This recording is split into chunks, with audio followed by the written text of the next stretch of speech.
Hey Matt, how are you? Hey Tim, I'm doing well. Good to see you.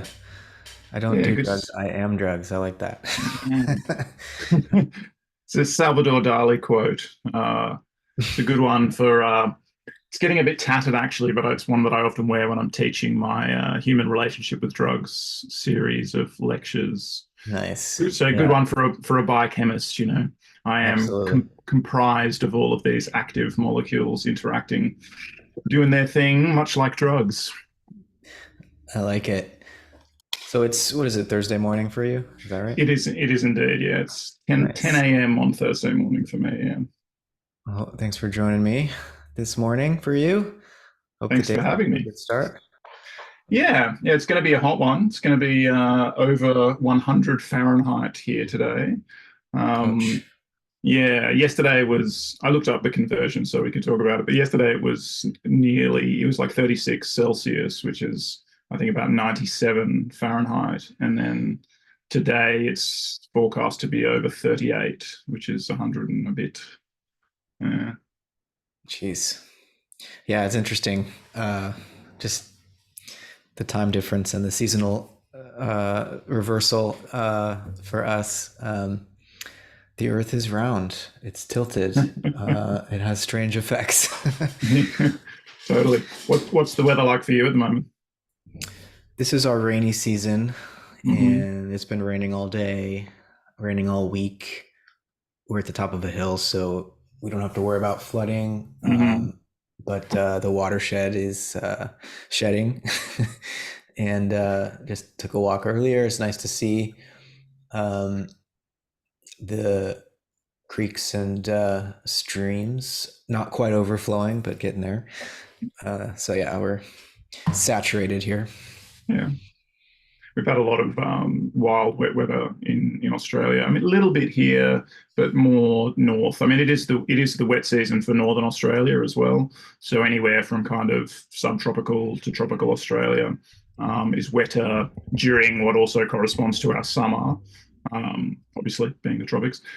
And there's been quite a lot of pretty wild weather and a lot of flooding this year. We get hit with both floods and fires, and it can be debated which is more challenging. I think fire is far more frightening, but flooding's pretty bad if your house is in the way of it too. Yeah, at least you can kind of predict pretty well what direction the water's going to go. Mm, Winds can change so quickly, yeah. driving fire in different directions. But yeah, no, we have similar issues late in the summer here with fires, but Mm, it's been a few years since that's been a major issue. We seem to be oscillating from severe drought with intense fire danger and large fires to torrential downpours and flooding and mudslides as a result of the soil being so dry. Um, and Yeah, the reservoirs here are full, but they haven't, the state hasn't built new infrastructure for that in, I think, like 50 or 60 years. And so all of this extra rain that we've gotten could have been, if we were prepared for mm, it, could have been stored. Because it seems like the norm now is going to be these swings from extreme drought to extreme uh, rain from, they call it the atmospheric rivers or pineapple express that pulls all this mhm. moisture across the Pacific, the southern Pacific, right into California. So we've been getting slammed by that the last few weeks. Happened really intensely last year around this time as well. So yeah, Yeah, I'm not dissimilar situation in Australia in terms of drought, fire, flooding, extreme weather events. Pretty common here too. Yeah. so I was just trying to plow through this Forking Paths paper, Oh yeah. trying to sort out why DePaulo and Thompson, and maybe there was one more author, I forget, uh, are so resistant to the free energy principle Mm, comparisons that so many other scholars seem to want to make with autopoiesis mm, and sure. and activism, including Friston himself. Um, Randall Beer. Randall is he one Beer is of the other. Yeah, he's the sort of senior right? author position, the last author. Yeah. Yeah. So I know the autopoietic and enactive approaches quite well, but I am Mm, playing catch up a bit on the free energy stuff. I understand the basics and would have been inclined to see the kind of resonances that at first blush kind of jump out at you between, operational closure or organizational closure, which seem to be synonymous. I'm not entirely clear why they use those two different words, but and Markov blankets and so on. So I know you've just recently read this paper. It might be interesting to dig in there a little bit. But I'd also love to talk about um, information as a concept. It's relevant to this whole discussion about operational closure, and see if we might connect it to Whiteheadian metaphysics a little bit. Um, yeah, both very large topics, but so yeah, I don't know where you want to start. I think we can work our way to the latter topics from the perhaps. Yeah. free energy I mean, principle, autopoiesis stuff. yeah, or even we might get there by sort of trying to articulate the terms of, or the scope of this project we've been talking about for a little while, right? Mm-hmm. Which does obviously concern, in a nutshell, maybe the ontology of information. What is information? What underlies the apparent usefulness, success of these various, information oriented, not to say necessarily information theoretic, but obviously a strong connection there, paradigms in the natural sciences, and then how might we think about, what are the possible pitfalls with some of these approaches, which I take it to be, quite reasonably well articulated by some of the concerns that the inactivist group have. So, what are the possible pitfalls, but also, how could those possibly be addressed by and with the help of a philosopher like Whitehead and maybe some other thinkers as well, but by situating these things in a more, I suppose, in a realist framework, right, to some degree, Mm-hmm. because maybe there's a tendency, and maybe that's not a bad thing at the level of these scientific research programs, for there to be a kind of instrumentalist, thing, but that can, perspective that can obviously trend into a nominalist perspective. And then maybe where we get into trouble is where there's a kind of generalization of some of the research programs into, either tacitly, implicitly, or maybe explicitly into theories of everything. And if they're bringing along, a nominalist perspective that really is methodologically appropriate to the instrumental use of the methods, but maybe not appropriate for making big, generalized claims about the nature of life, the universe, and everything. Maybe that's where gears start to grind, and many of us start to feel a little bit concerned. And so, part of the idea, I think, for this work we might do is yeah, trying to reconcile, and maybe I don't know if you would agree, but maybe a kind of ontic structural realism is a reasonable approach, or a reasonable, conceptual paradigm for trying to reconcile. Okay, here are all these information oriented, computational perhaps as well, but let's say founded on various modes of abstraction. So even, it even starts to trend into questions about, the unreasonable effectiveness of mathematics and all of that sort of stuff. What are these abstract tools that we have? And then what does there, so it does become this monster question, obviously, and hardly a new question, but certainly the kind of thing that Whitehead was trying to grapple with, right? What does the success of these methods in the natural sciences have to say about, ontology? And then building that back up to, what does that mean about our place in this reality that's being sketched? Right. There seems to be something similar about the way that the free energy principle coming out of Bayesian probability. It's epistemologically oriented, right? It's Mm, about mm, beliefs, mhm, um, and what beliefs are more likely to be true, and the correction of those beliefs in light of evidence, and so on.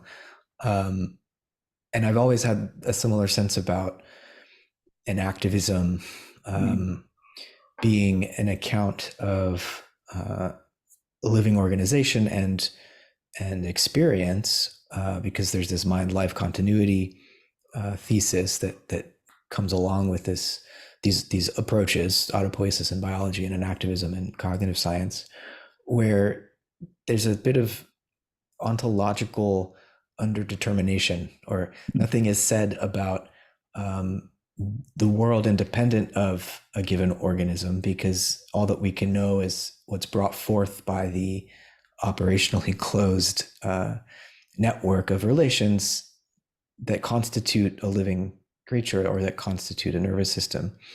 And so I've always felt like there's this residual, if not idealism, that wouldn't be quite fair, at least this sort of, Husserlian phenomenological mm, bracketing of what the mm, world might be like in itself. And so, mm, yes, realism, I think, is important here.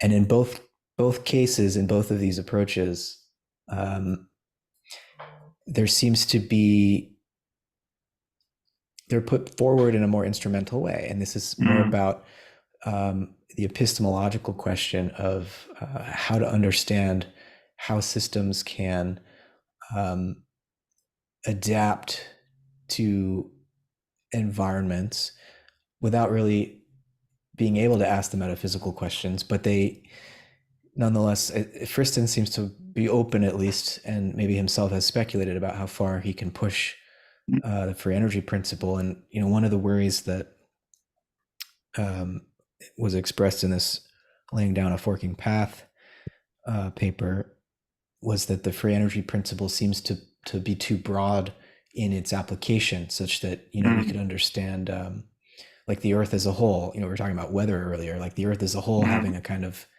Markov blanket that would distinguish internal from external states. The Earth senses the sun increasing in temperature over the last billion years and adjusts itself internally, uh, you know, by regulating the composition of the atmosphere to not overheat, um, and by trapping CO2 or what have you. And so, based on the free energy principle, the Earth would be an example of a living cognitive system, right? Um, Well, it really depends on how we generalize. Though there's another problem here, right? Which is there's one thing that the model describes and finds these, nested isomorphisms or whatever. mhm. And then there's the question of how we translate that into natural language as well. Like because this similarity exists, these things are amenable to modeling using the same set of formalisms. Does that necessarily mean that we're talking about all these things being living or intelligent or cognitive or whatever? And I think that's another one of these areas where a lot of gear grinding and a lot of tension is generated just by the translation into Yeah. natural language. Yeah. I mean, one of the things that seem to be coming through, you talk about natural language, but there's also um, just a different form of philosophical discourse that I think characterizes an activism, and at least where Varela went with autopoietic theory. Maturana may be a little bit different here, but there's this sense of the importance of like existential phenomenology and embodied phenomenology, and the horizon of meaningful experience that's brought forth as a result of operational closure. Um, in the paper, they use this phrase, this statement defining autopoiesis and operational closure. They talk about the emergence of a distinct topological unity in the domain of biochemical interactions, which is somehow supposed to account for this horizon of experience that is brought forth uh, in the midst of living organization. Um, that seems to me to be just as hand wavy as anything Friston or the free energy people are proposing about how that happens, even though the forking path authors are worried that the free energy principle can't account for experience either. It's like there's the presupposition of this phenomenological philosophical orientation, I think is seems to me to be part of what's in the background of the resistance that this group of inactivists is having in response to the free energy principle, which seems it is a formal model. It's mathematical. It's fundamentally doing something or coming at the same issues, perhaps, but from quite an orthogonal perspective. Right. And again, some of the perceived incompatibility might just be not having pace, not sufficiently reconstructing the sort of genealogy of those formalisms themselves and where they're coming from. And talking about these two separate perspectives, which, as you say, there might be, or not a grounding in, or sometimes there's a little bit of vagueness and unwillingness to push into the more ontological territory or into a more realist territory. And there are ways, and we can get into this, that the FEP literature can really flirt with anti-realism as well. Mm-hmm. And maybe that's there in the inactivist literature too. And maybe that's something that we would want to address. But considering both these frameworks as models, right? Like, maybe an activist framework is more rendered in these sort of natural language terms. Like certainly this paper, in the Forking Paths paper, there's no comparison of formalisms or anything like that, So in some sense, they're not even speaking the same language in the first instance. So, an activist, or at least, again, I'm not, big caveat, I'm not an expert on that literature at all, but they don't all agree with each other either. So yeah, for sure. Oh, for sure. Yeah. Which is healthy, of course, it's probably for the best.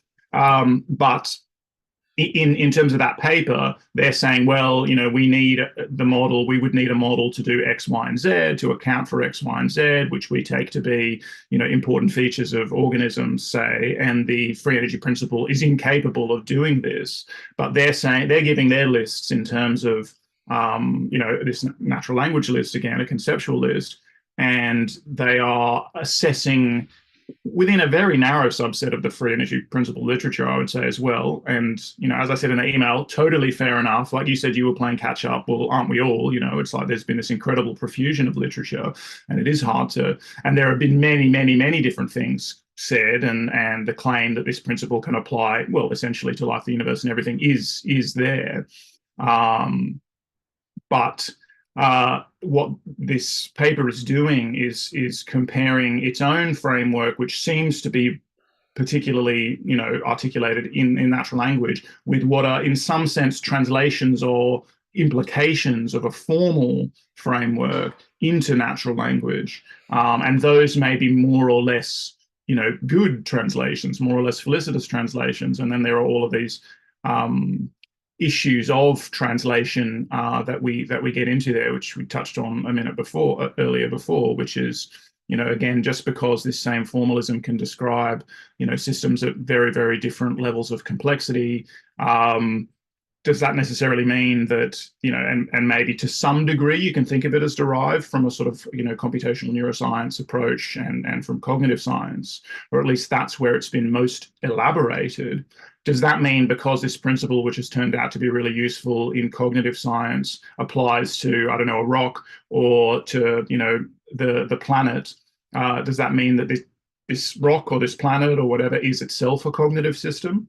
And then it's just important to note that a lot of the basic formalisms that the FEP sort of approach brought into cognitive science are actually, they have their close analogues or are directly taken from things in physics. So now I think there's a big effort in that research program, in that community, in terms of things like, say, Bayesian mechanics, to make explicit that we're talking about a physics of information processing, let's say. And that is necessarily straying, well, again, maybe not if you're a committed anti-realist, but is maybe straying more obviously into ontological territory. And then you start having to take account of that when, there are certain things that in the Forking Paths literature, the authors say that an information-based account simply cannot do. Well, that really depends. If that information-based account is formulating all of physics in these information processing terms, like in terms of the transfer of packets of information or whatever across boundaries, in a way that unifies, Markov blankets with holography in, cosmology and the study of black holes and all of that sort of stuff. Well, now you've got a really different picture. And so their example of, the environment doesn't inform the body of, a zero-G environment doesn't inform the body of the astronaut to become less dense. It simply makes it so. And it's like, well, how are you going to formulate this makes it in terms of this, formal paradigm? How would you describe that kind of thing? And that itself would be described according to, the strong or, broad interpretation of something like the FEP in informational terms. So Right. it's kind of I don't know if category error is the right way, but the right term, but it's just, you're not taking the framework on its own terms, when you're saying that this is just something that an informational account can't do. And it's like, well, that's exactly what they're saying an informational account can do and does do. Right. Um, Yeah. I mean, I think of I'm not sure how familiar you are with Chris Fuchs and the quantum Bayesian approach. Aware of it, but not super familiar. Yeah. Yeah, likewise. I mean, I've read like one paper and seen him interviewed about it, and I can't quite tell if it's realist or anti-realist. It reminds me of statements that get thrown around, related to like Donald Hoffman's work, and not his serious work, but the way that it gets popularized, like that reality isn't real, and like we get all tangled up and lost. And maybe it would be helpful to define what we mean by realism. What are we looking for when we talk about ontic realism or some kind of organic realism, as Whitehead would describe it? I mean, if I were to attempt to spell that out, it would be that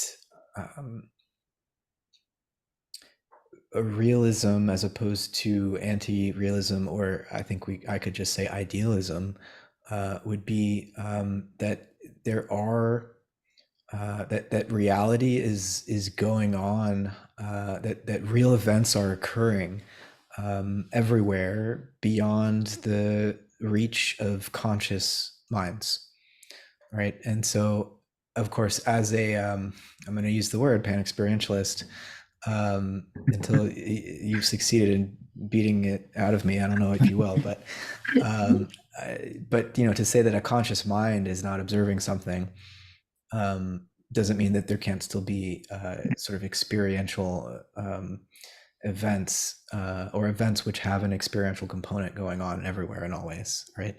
And so my realism wouldn't be as simple as saying, oh, if nothing's experiencing it, it's still going on. It's, well, going on and experience are in some sense coextensive in this realism.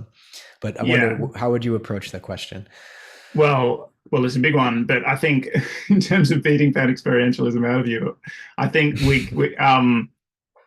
that won't be my initial target anymore, as we pursue this line of thinking, because I think what we're going to find is we're going to find this very, very pretty neat, probably very neat convergence between this information, physics as information processing kind of perspective and pan-experientialism are going to come together really well. And I think that it's not that I object to the actual, let's say, structure of pan-experientialism.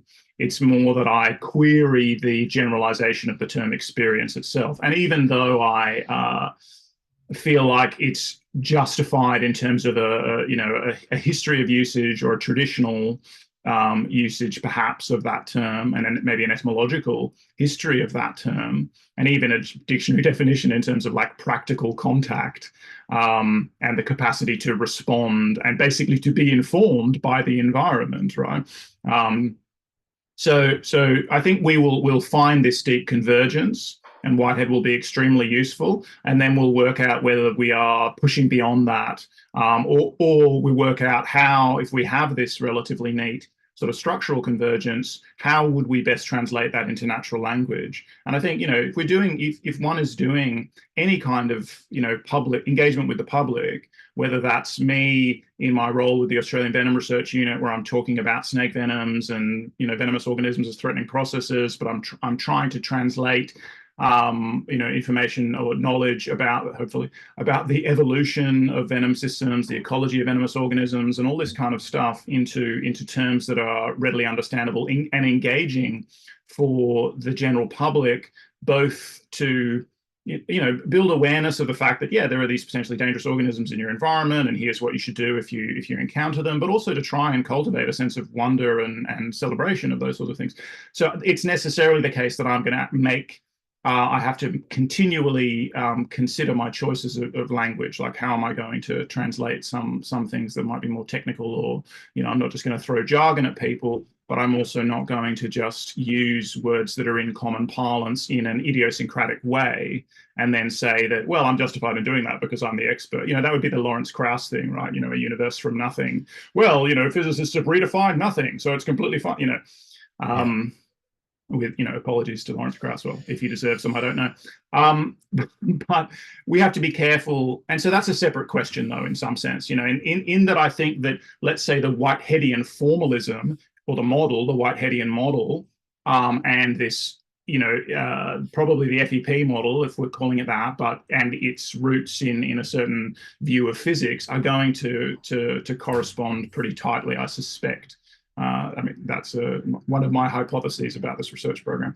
In terms of realism, I think one thing we're just trying to say is that the patterns, the structure and the order that we perceive and detect in the world isn't merely the product of our cognizing minds or something like that. Like, yes, we have a mediated access to those sorts of things, so there'll be certain aspects of the way things appear to us. We have an aspectual access to patterns in the world, but those the way things appear to us are derived from real underlying patterns that are not created by us. So this would take us into the direction of things like constitutive coarse graining and that sort of stuff. Yes, we filter a great deal out, and the precise arrangements and patterns of things we see are a result of us not being able to attend to all information at all times and all that sort of stuff. But there is an actual underlying, as a sort of a more technical term, underlying pattern or structure that corresponds to the appearances. Real patterns might be another helpful synonym for eternal objects. Yeah. Well, so that's Dennett. You're bringing in Dennett then, and that's a really interesting congruence, in the sense that in many other ways, of course, Dennett is going to be very opposed to things that you'd find in Whitehead, perhaps. Well, there have been a few papers that argue that Dennett is a sort of unacknowledged pan-experientialist himself because of what he does with information, and trying to almost physicalize information. I forget, there's at least one, maybe two papers that argue this. I'm forgetting the author's name, but I've sensed that as well, that he's so close to saying that. Yeah. But so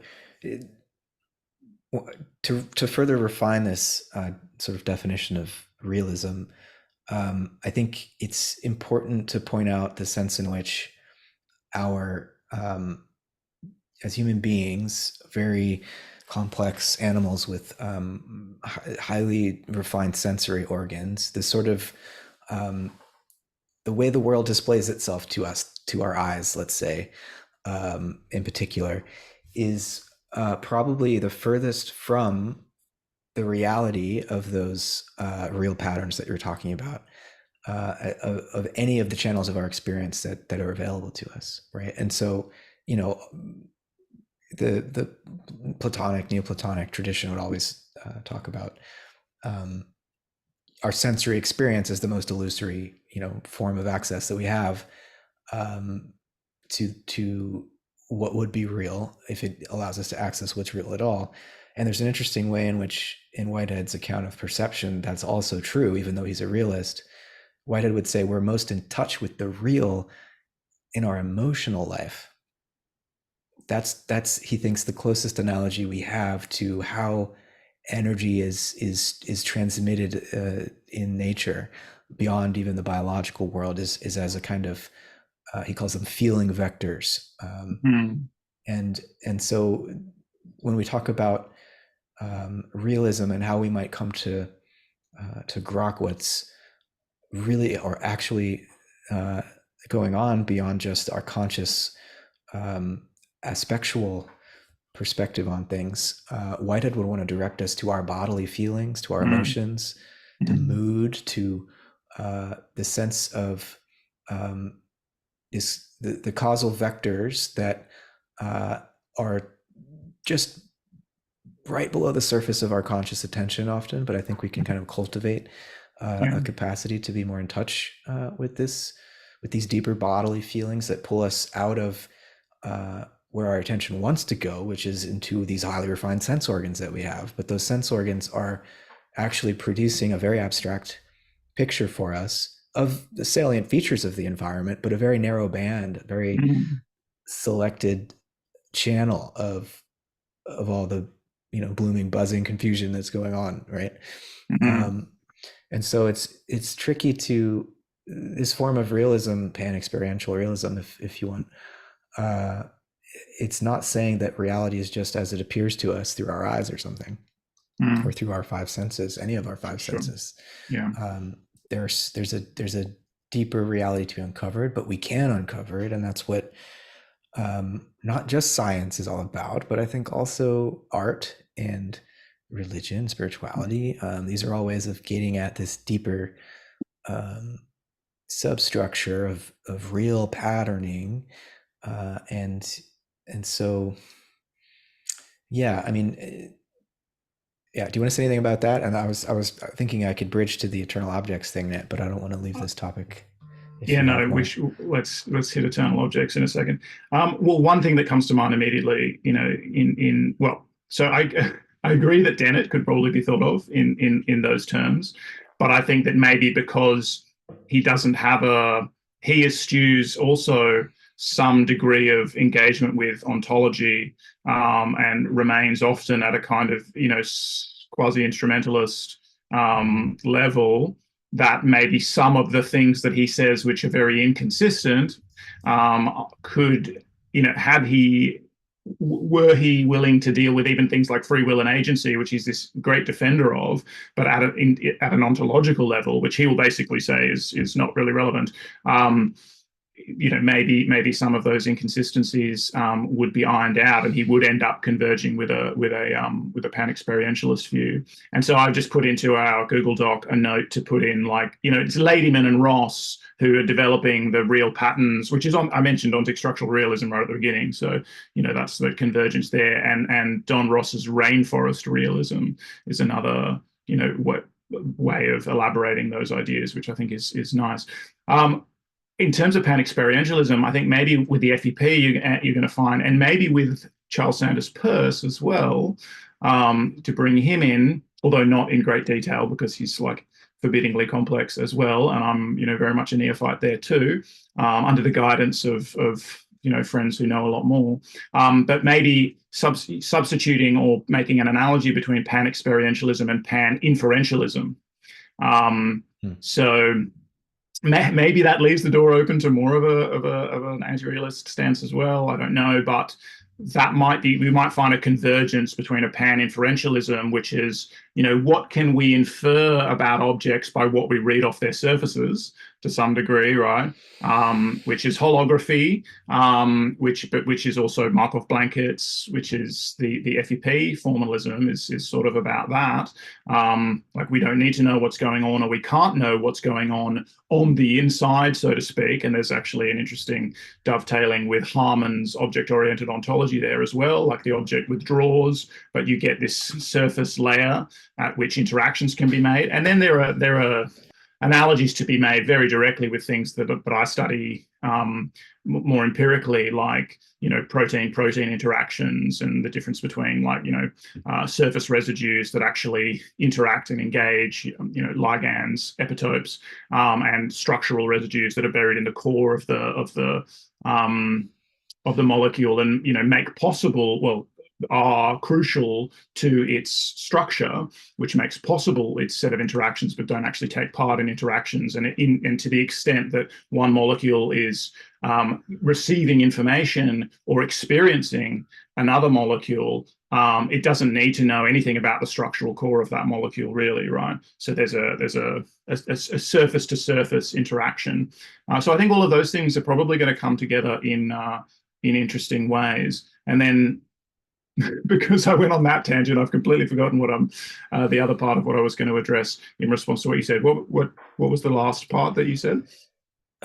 Just talking about the five senses and Yeah. the causality as something that, there's well, just, yeah, I don't remember where I ended actually, but, It's an improvisation, right? So exactly. But yeah, just the whole issue of causality in yeah, yeah. modern philosophy is kind Mm, of vexing, because yeah. after Hume and Kant's response to Hume on that question, uh, causality or necessary connection becomes, I mean, for Hume it was just equivalent to like custom or habit. The association of thoughts becomes a mere psychological Mm, construct.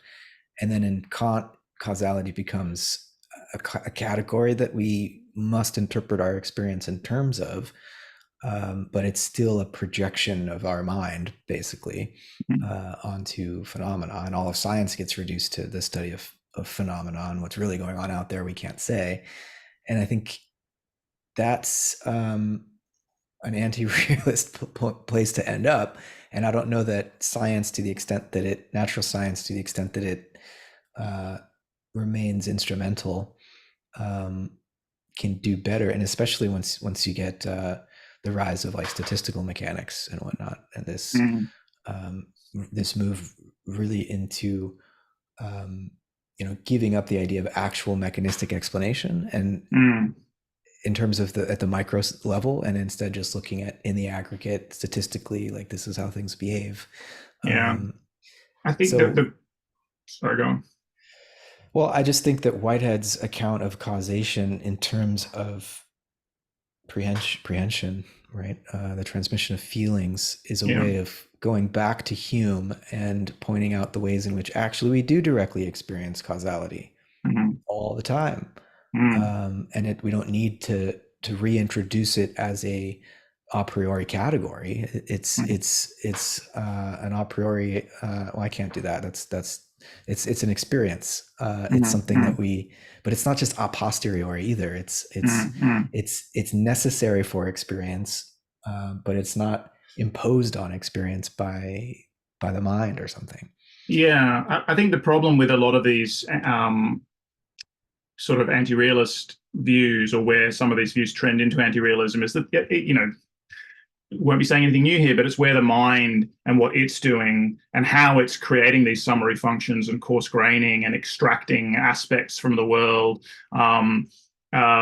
floats free from the ontology. And I think we necessarily, obviously what Whitehead is doing, and drawing on people like Schelling and others, and certainly what Peirce is doing in a different way, I think, is making the world more mind-like, in the sense that what the mind is doing, or what cognition is a version of, and perhaps a highly refined and much more complex version of, or, well, those might be loaded terms in and of themselves, but is grounded in a pre.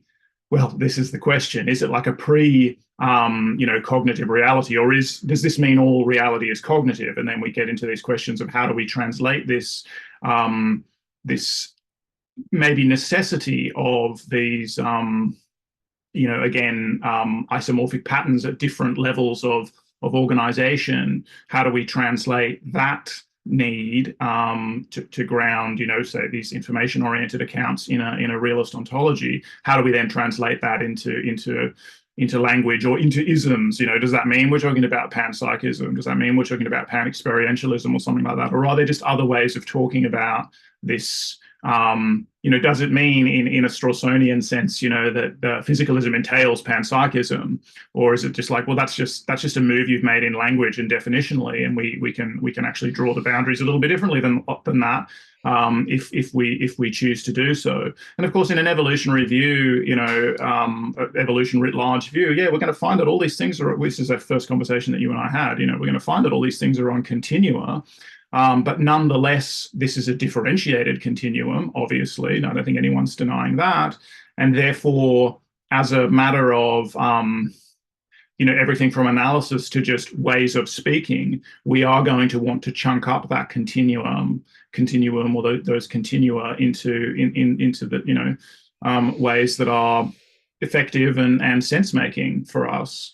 And just to go back to my own stuff, it's like, of course, we've learned a lot more in the last 15 years or so about how venom systems evolve in reptiles, and we found that it's a blurry line between non-venomous and venomous reptiles. But we still want to preserve this distinction between venomous and non-venomous reptiles. We don't want to say that all snakes are venomous, or all blah blah blah. We don't want to generalize these categories so much, because then they become useless in some sense. Language is a tool for differentiating our understanding of the world in many ways. And if we don't draw certain boundaries whilst acknowledging the stipulative nature of those boundaries, and so they're non-precision. I just shared a pithy little Raymond Rouillet quote on Twitter yesterday, which is, many of the concepts that we use are probably too precise to be true. And it's like, well, yeah, we're chunking things up in this way, which implies a kind of precision, which we don't think really exists there in the underlying reality if we have an evolutionary view of things, for example. But nonetheless, we still need to make those maps. We still need to make these boundaries. And this is a separate question, because one of the things is, yes, how do these structures interact? What does Whitehead have to offer the FEP, or vice versa, and things like that. And then once we've worked out how those things interact, or resonate with each other or cohere, then we're still left with this question of where would we want to draw the boundaries in the language. I think what I was going to say before, though, also about, you turned it into causation now, but going back actually to what you were saying before, which was about causation, although I don't think you used the term, is I guess Whitehead's notion of perception in a mode of causal efficacy is what you're talking about when you're talking about vectors of feelings and emotion and all of that sort of stuff. And then you were saying, there are ways we can cultivate a sensitivity to that sort of stuff. And there are, reams of practices, ancient and modern, for doing things like that. And the last conversation we had with Merlin was about improvisation and flow states and things like that. And those sorts of experiences maybe give us insight into perception in the mode of causal efficacy. And I don't, it's not necessarily just. I definitely take the point and agree that our sensorium is a particular kind of access that we have, and it might be quite narrow in certain ways. Maybe our actual perceptible feeling vectors are also narrow in different ways. But then there's also this other axis between, retreating into our for lack of a better way of putting it, into our models of what's going on. Like, there's a way that in FEP terms, we can adjust the precision weighting of our models by engaging in certain practices. So, we might be walking around most of the time under the strong constraint of certain preconceived notions, like predictive models that we have, which are variously encoded in different media, including language, including the narratives that we use. Those of us who are not anoraliacs, or however you say that, who don't have internal dialogue, supposedly. But many of us are thinking to ourselves in terms of, categories that we develop and refine through language and continually reinforce in ourselves through language.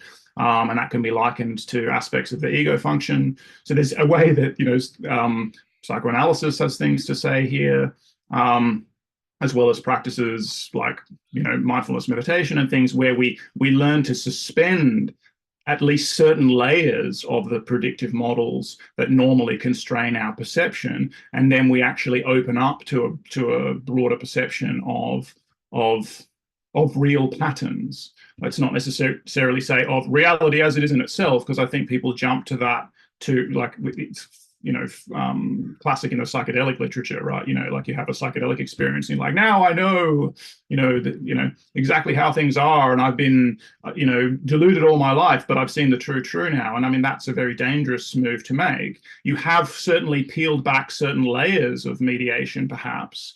And of course, there's a rich literature on applying the free energy principle to psychedelic experiences as well, which is super relevant here and kind of totally neglected by that inactivist paper, by the way. Like you have to at least assess the apparent usefulness of something like the free energy principle in describing the way that our reference frames, to use your friend John Vervaeke's terms, our relevance realization function is totally shifted.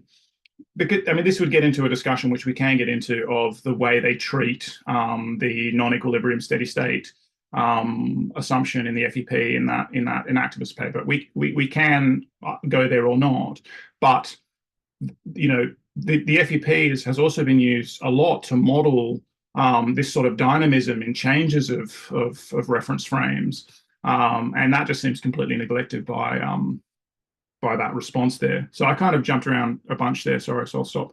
I feel like part of what's going on here is, and I deeply respect the scholarship and the brilliance of all of the people involved in this paper and people working on free energy. But I know that there have been claims in the free energy literature that model can subsume autopoiesis. And I think the autopoietic and activist folks would want it to be the reverse, And so there's an attempt at a symbiogenesis here, and which organism is going to swallow which organism is kind of what's at stake. model reduction, right? It's like biologists like myself are always going to be, threatened by the claim that physicists have traditionally made that, well, in principle, we could reduce all of biology to physics. I mean, and that's kind of what's going on here to some degree, right? There's this threat that this powerful, set of formalisms can just absorb this, history of work in an activism, perhaps. Right. And it might feel like the latest souped up version of reductionism or materialism, even though I don't read free energy that way at all. I read it more in a pan-experiential way, mind everywhere. I love like where Levin takes it. But I think the inactivists are worried that this is just, the next attempt of the materialist approach to explaining away the difference of life. And that's super important. Yeah. And I love the way, Mike Levin takes these things. I love all of that work, but I have real concerns about, again, some of the language use. It's very instrumentalist also. Yeah. Because, but if you can make predictions using the model all the way down the scale of nature, whatever system you're applying it to, then. Yeah, but that doesn't mean that we necessarily generalize the language in that way, in my opinion, right? That's just another separate issue. I mean, which I keep saying is a separate issue, because in some sense, and maybe this is confusing for some of my interlocutors or whatever, but I mean, there's a pedant in me who's really concerned about this language use thing. And then there's also another aspect of me which is like, wow, this work is really amazing, and these models and the structures that are being, described and perhaps explained to some degree here, that's incredibly useful, and I'm totally on board with those sorts of things. But I do think it's another question how then what is discovered in that way, and even the resonances between, certain long-standing, maybe even ancient perspectives in the history of philosophy interact with these more contemporary or more scientific research programs. It's another question then, how do we there's another form of mediation. These are theories of mediation to some degree, right? And there's another form of mediation, which is how do we translate these things into natural language, remembering that when we speak out, like we speak into this, information sphere, onto the internet, and these words are taken in various manners, and obviously nobody can police that, of course, and words absolutely don't have intrinsic meanings, obviously, but nonetheless, care and concern for their use doesn't cannot be obviated by the simple assertion that language use is pragmatic, in my opinion. Yeah, maybe words don't have objective Yeah, meaning. I mean, it's hard to hear a word and not it, have it immediately carry meaning for you. yeah, But yeah, whose meaning? yeah, Um, and you brought up Peirce a few times, and his sometimes it's referred to as like a pan-semiotic yeah. ontology. I think Mm, is actually really helpful here in thinking about information in a way that doesn't bifurcate the syntactical and the semantic, because there's a way in which you could do Shannon style information theory where meaning has no relevance to what you're looking at.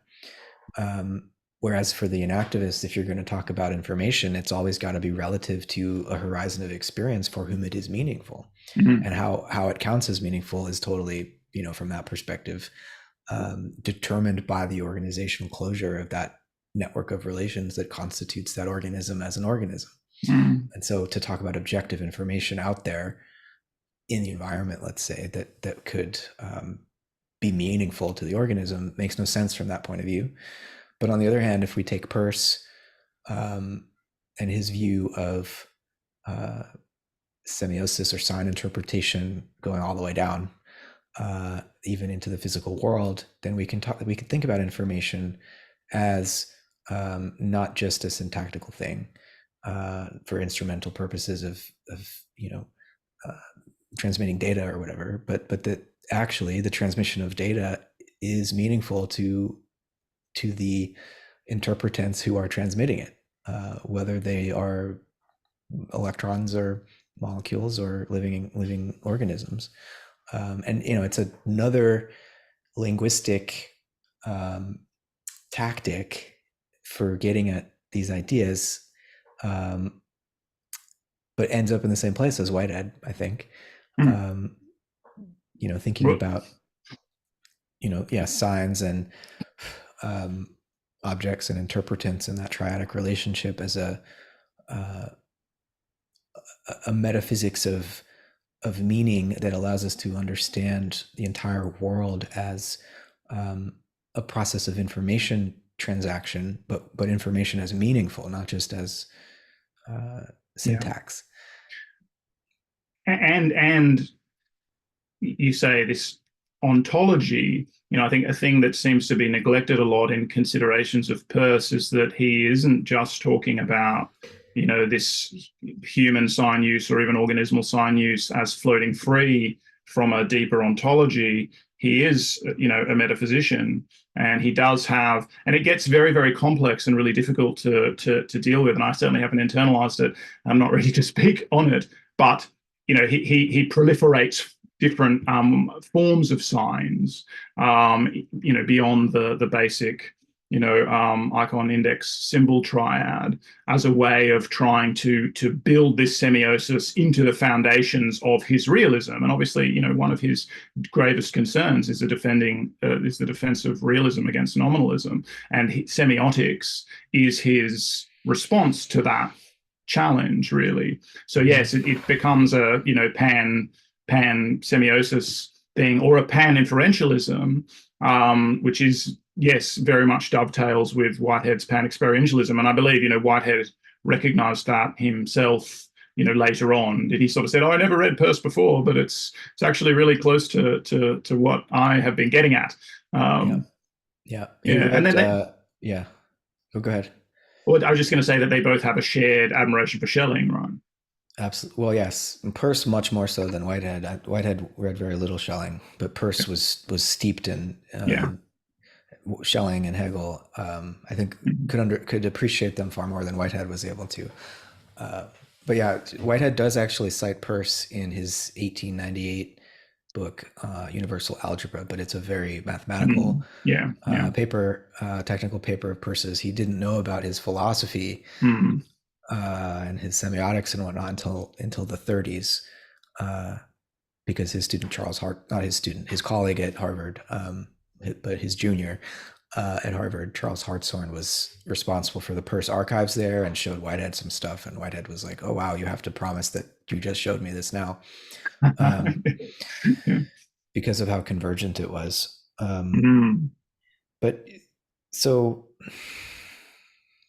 this word inference has me wondering how compatible it might be with Whitehead's account of what he calls propositions. And it's,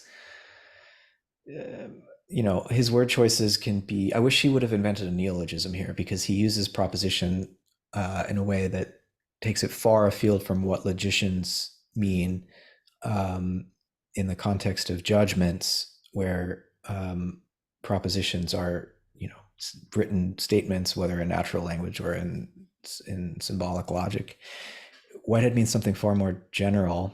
Propositional feelings is a phrase that he would use, where any occasion of experience associated with a human, an animal, or molecules, an actual occasion can prehend a proposition or feel a proposition, where it's comparing what's given in the past in its physical pole to a possibility that's not given, and that a possibility ingress to the mental pole that's not part of its physical environment that it's physically prehending. And the comparison, the comparative feeling between what is given, which would be other actual entities, and how we might possibly predicate them or assign a predicative pattern to those, he calls them logical subjects, but other actual entities. That comparative feeling is a proposition, and it can be true or false. If the predicative pattern, really does accurately characterize the actual entities being physically prehended, then it's true. If it doesn't, then it's false. But Whitehead's whole point against the merely logical treatment of propositions is that actually false propositions are still of tremendous significance for like the course that the universe takes. They are a way in which novelty can be introduced. And so what's a false proposition in one moment, if it's ingressed and becomes part of the satisfied experience of an occasion, it then becomes part of the universe, and other entities can then feel that proposition, and it could gradually become true, even if originally it was false, right? You could kind of see something like this working in like in biology and sexual selection, where certain traits get enhanced because they're selected for in this way, and gradually become more and more extreme, like the plumes of a peacock or something. They didn't Yeah. initially start out so grand and Mm-hmm. ostentatious, but over Mm-hmm. generations, because they were desirable, Mm-hmm. they became, they flowered even more and became more and more beautiful. So it's like it's the role that desire or allure can play in turning something that, strictly speaking, is false into part of reality. And I just wonder if experience is characterized by these propositional feelings. It's not quite the same as an inference, because a proposition does contain one of its elements is this contact with the real world out there, right? And there is then this connection between what we physically feel with this predicate, this pattern of eternal objects to characterize it, and that's where you can start to have the introduction of falsehoods, right? And so the inference, I guess it seems related to inference, but I don't know if it's an identical concept or a different way of saying the same thing.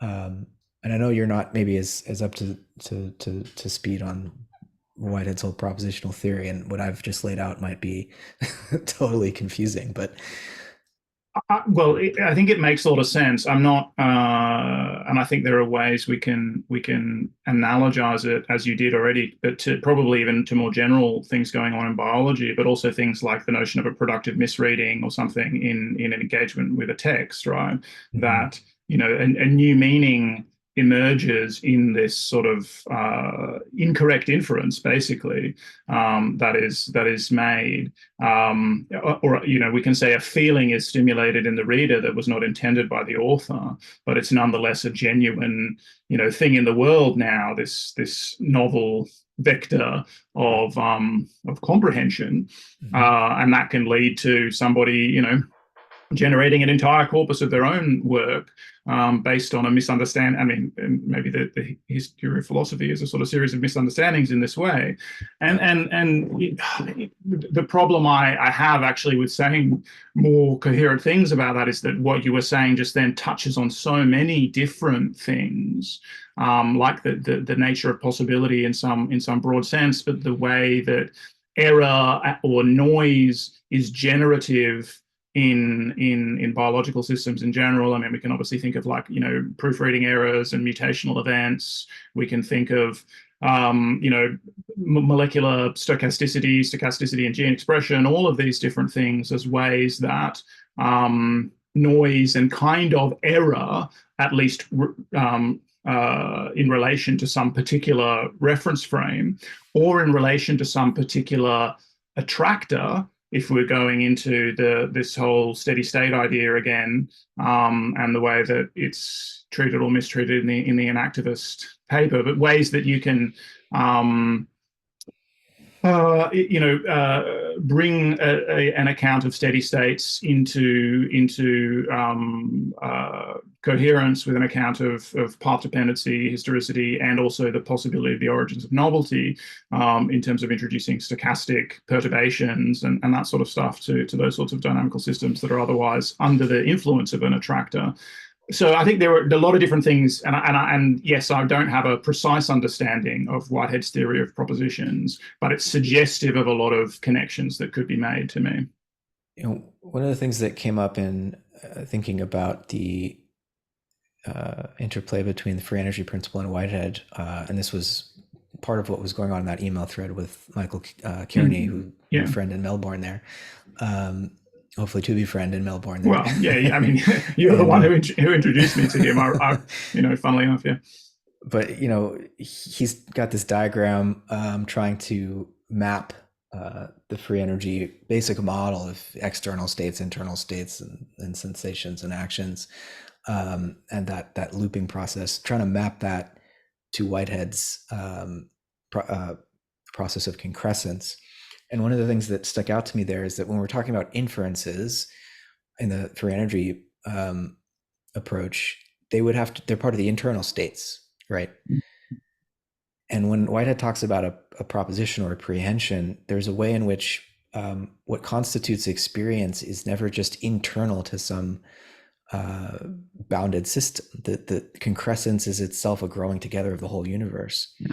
And so there's a way in which, as I was trying to describe, like the other actual entities that form what Whitehead calls the logical subject of a proposition, those would be external states in some ways. And yes, we have to sense them, but we're sensing something real, and it forms the logical subject of the proposition. And the internal state would be more like the predicative pattern, or the eternal objects that are used to characterize those external states. And then that feeds into how the satisfaction of the occasion and the completion of concrescence, which would be akin to like the superject as the action, just to finish the mapping onto the free energy model.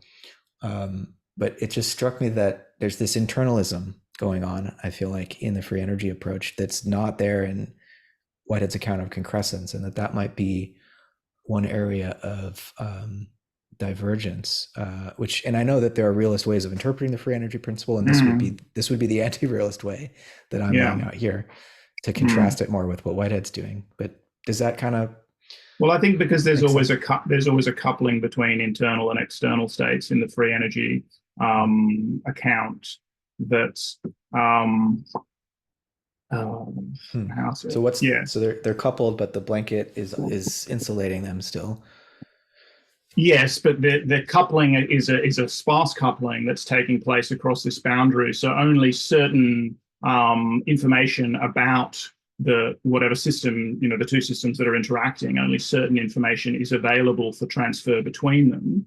And so there are internal states that are withheld and reserved, but that are shaped and formed in an ongoing interaction with external states. So there's a continual up. It's not that the set of, say, priors that the system has are just there for all. This, maybe I object to the term of eternal objects a little bit, but it's not just that they are there. They are formed in this and updated in this ongoing interaction with the external world. Right. And so when you use the term eternal objects for those internal states, it sort of sounds like these are, I mean, and this is not wrong, but at all. It's probably exactly right in some sense, but these are abstractions of a kind that have been generated from a series of encounters with the world, and of course in over time, and of course for a biological system. I used to be fond of saying that the a priori of the individual is the a posteriori of the lineage. So you are, of course, given a set of models as an organism coming into the world, as the sort of bequest of the lineage that you're a part of, because the whole lineage can be thought of in terms of a history of inference and model building about the world and about the particular niche. And obviously there are ways of getting into the way that this has to be plastic to some degree in order to be able to respond to changes in the environment and that sort of stuff. And that's part of how the evolution of novelty can be brought in to that kind of account. But also these priors that you have, these internal states, which are inferences about the nature of the external world, are just continually being updated through this constant encounter, because you're embedded in an environment. There's a constant encounter between organism and the world, which is transforming the organism within certain degrees of freedom, right? Of course, it's not there are limits to plasticity. And some organisms are more plastic than others, or some organ systems within organisms are more plastic than others. And of course, we typically think of the brain as this most plastic of organs and the seat of all this learning. But that learning really is this ongoing encounter. It's experience-dependent plasticity. It's this ongoing experience of the world, this ongoing interaction with the external world. So I don't know if that particularly addresses what you were saying, but yeah, no, that's helpful, because it's raising the question of if a comparison is to be attempted between the free energy principle and Whitehead's metaphysics, what level should we try to make that connection? And going right at concrescence as the operative category to compare to the free energy principle might not be quite right. That's like the base level of Whitehead's scheme there. But what about instead looking at his account of societies and the way that social order over the course of evolutionary history emerges and accumulates, and it functions as a shelter for the sub-societies within it, and that sheltering, which is Whitehead's term, might be closer to the more relevant comparison to make to what Markov blankets are doing. Yeah, because you've got, as we discussed a little bit via email, you've got sort of blankets within blankets within blankets kind of ideas, right? That there are, an organism or an organism system or an organism world coupling has these boundaries at various levels of scale and levels of description. And yes, cultures themselves can become a kind of blanket state in that sense, within which there are internal states and in the contact with the world external to that culture, however that's conceived by the culture. You have this interaction across the boundary. But I kind of think, I think so. Part of what we intended to discuss today is like how we would chunk up this broader project.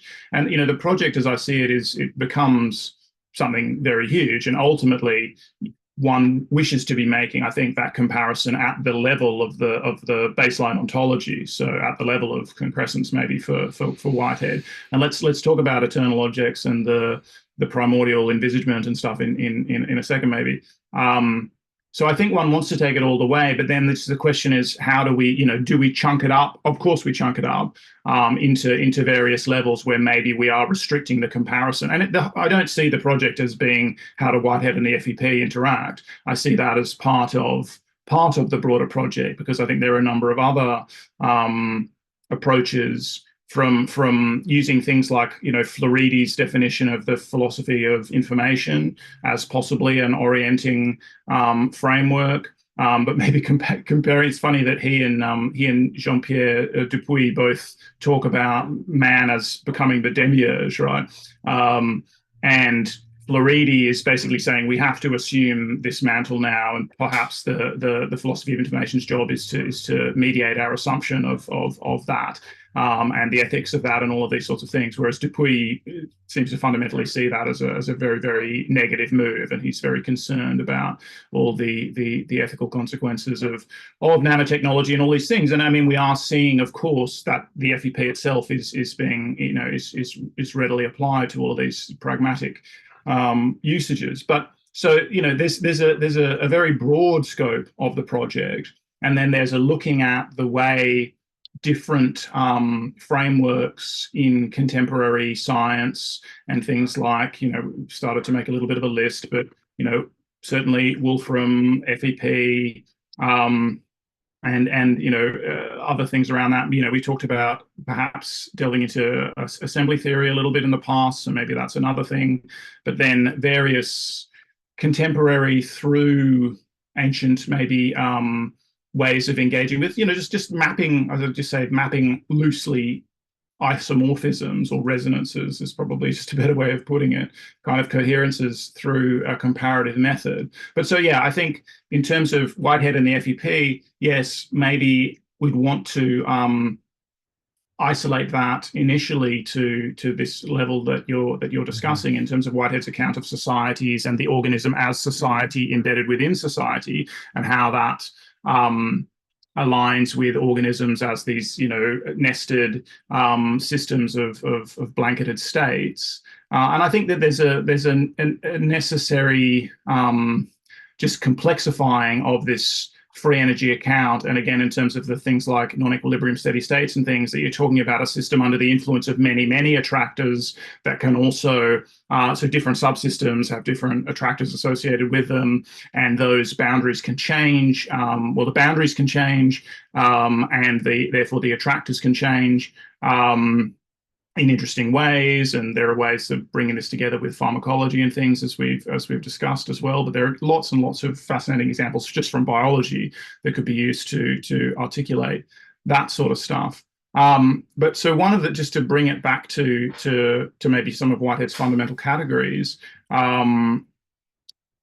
which, are things that make me feel slightly uneasy, but that I also completely admit to not having a full, deep understanding of, or precise understanding of.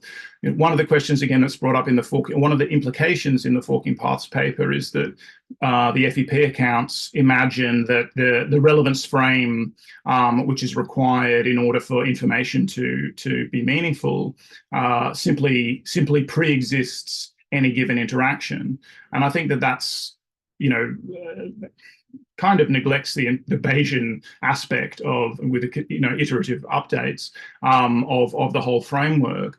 But what I'd said in the email is that in a way this needs to be taken all the way down, all the way to the begin. To do an ontological treatment of this, you do have to be asking, where do reference frames come from in the first instance, right? Otherwise, you're and maybe you just do bottom out at some point, and maybe there's a bit where we get to this sort of apophatic move of saying, well, reference frames just, are always already present in some sense. But Whitehead obviously has a particular way of dealing with that.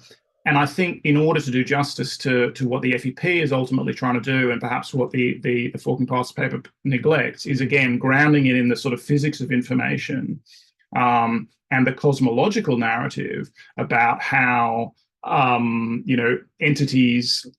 I don't know. Whitehead has a nuanced conception of entities, but come into being that then have boundaries that can then be engaging in this sort of reciprocal sharing of information. And that's the question of how does information come into being, because there's just information just is that transfer across a boundary or transfer between entities, let's say.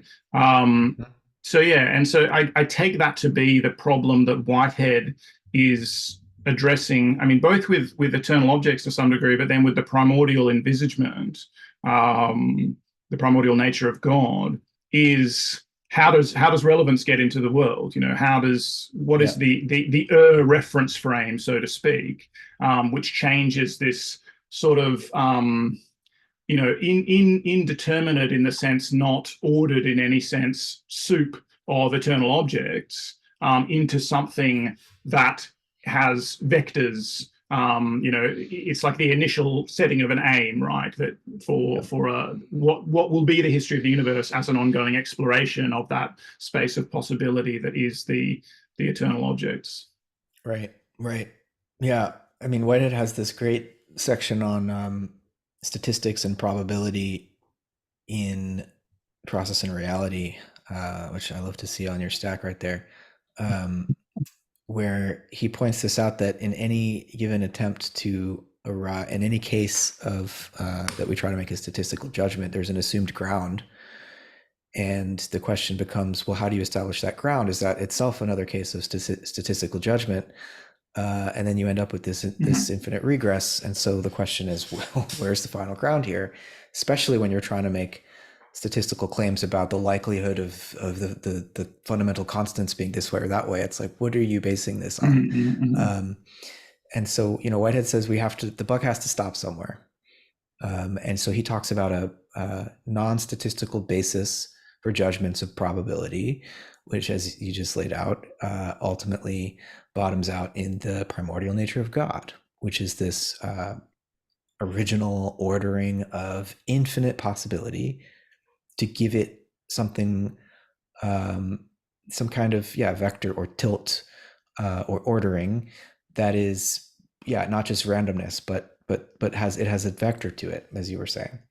And so this becomes the source of relevance for all the subsequent events which occur in the history of the universe. It's not that this primordial nature of God is the creator of the laws and determining everything that happens. Far from it.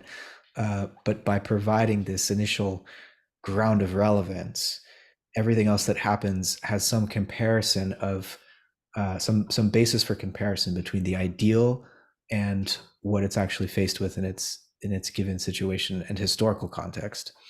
And so, here comes Philo, my kitty.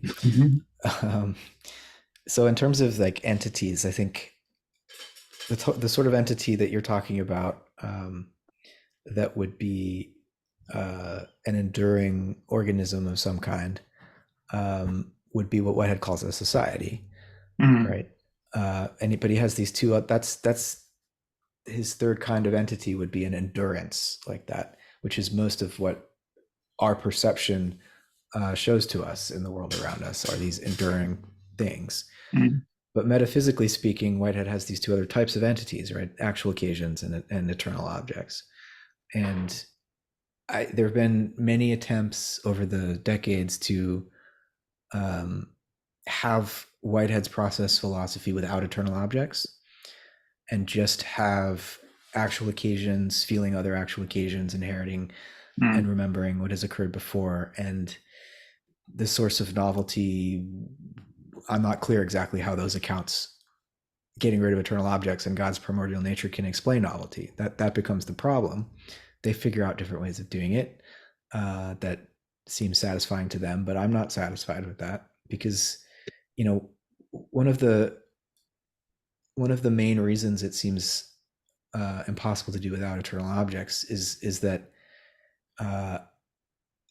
the space of possibility, whether we're talking about logical possibility, mathematical possibility, or even aesthetic possibility seems to be ordered internally according to relevance, right? And Mm.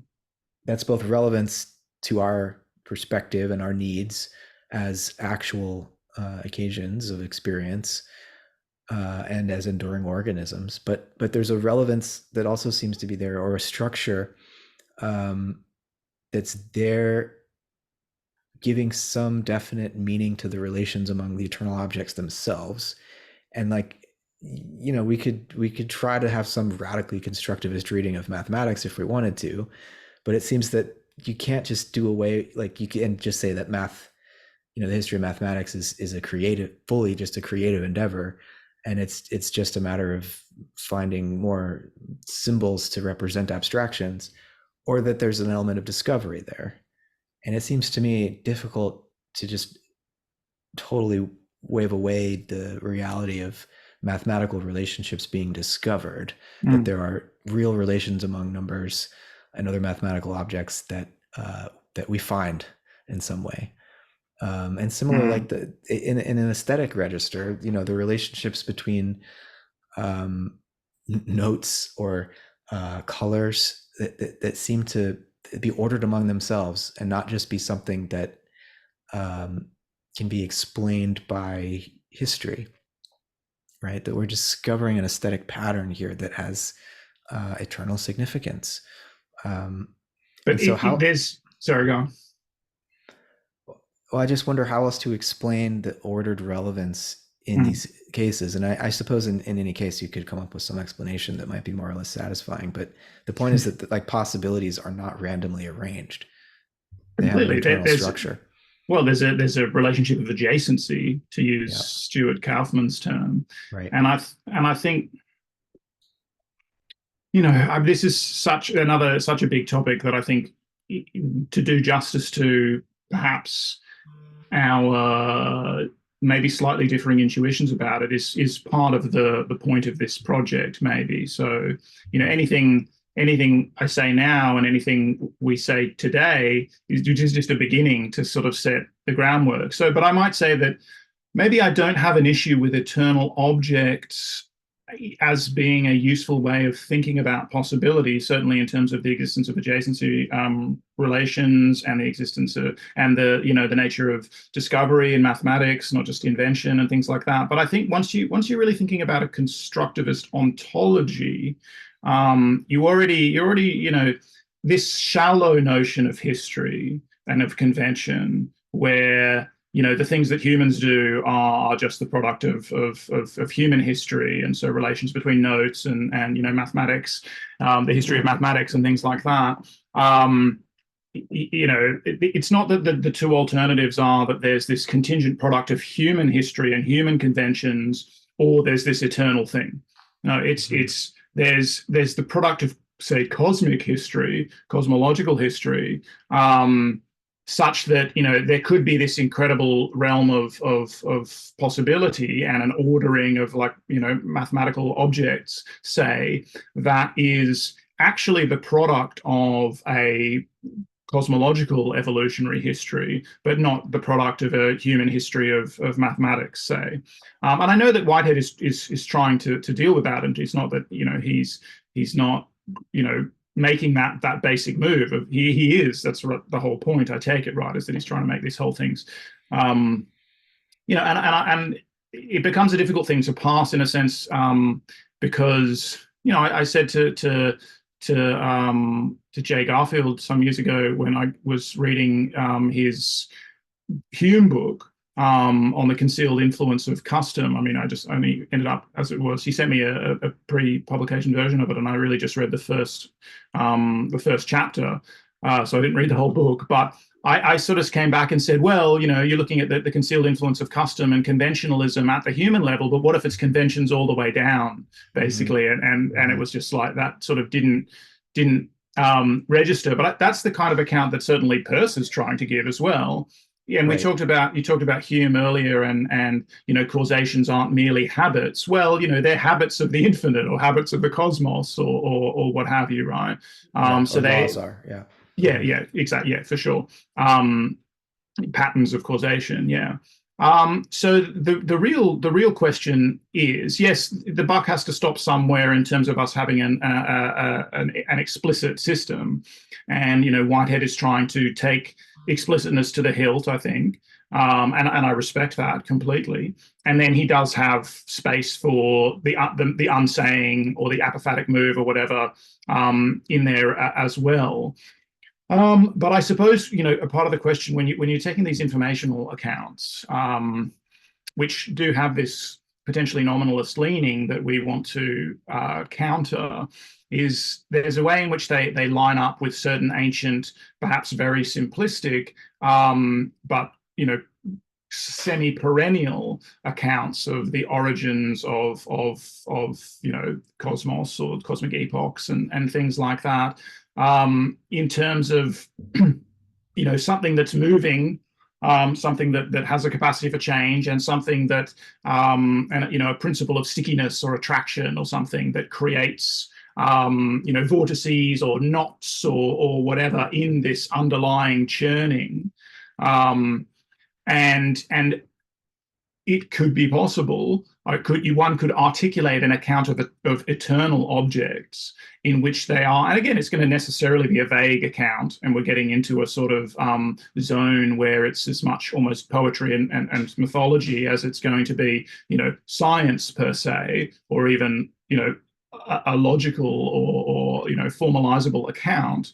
But I take it actually to be the kind of thing that Wolfram is attempting. And there's a lot to say about that, and this is not to say that I think he's correct or anything like that. Just that there's an interesting approach to formalizing life, the universe, and everything there. And part of the fundamental posit there is just discreteness. So there are entities in this incredibly simplistic, most simple possible fashion, perhaps. There are all sorts of questions about, substrate dependency of computation and the fact that, it has to be set up in a way that can actually be run on, particular computational architectures and all of that sort of stuff. But bracketing all of that, you've got just discreteness, and that means you've got the possibility of relations. You've got combinatoriality, and then you've got this emergence because of, the other fundamental posit is that there are rules, right, that update function, which maybe starts to seem like, a primordial envisagement already straight away. But say you've got discreteness, and you've got the possibility of changing relations, and thus the formation of, because of the fundamental stickiness, certain kinds of vortices. What Wolfram will start talking in these terms, and I assume he's fairly consciously channeling, certain ancient process views, like maybe Lucretius or Epicurus or what have you, sort of kind of atomist views in which there's a fundamental change of relations amongst these very, very simple entities, and vortices form in these flows that are themselves then more complex objects, and you can build a universe from a conception of that kind. And so I guess the idea about the and again, maybe these are just alternate ways of talking about the same thing, because maybe you're going to end up having a function that is exactly the primordial envisagement of God.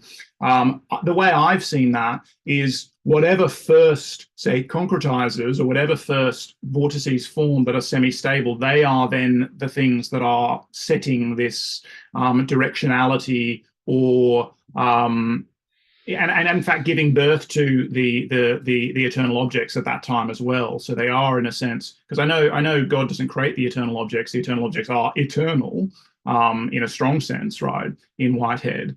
Whereas they can, in a sense, be outside of time, having been born of time, which, yeah, I don't think I'm necessarily saying all that particularly lucidly, but I think that there's an alternative account to explore there, where it feels, at least there's an intuition that we might be able to have a slightly leaner fundamental posit, Yeah. and then derive the functions that Whitehead has correctly identified as necessary, perhaps, from that slightly leaner posit. Or maybe it'll just end up being a different way of describing the same thing.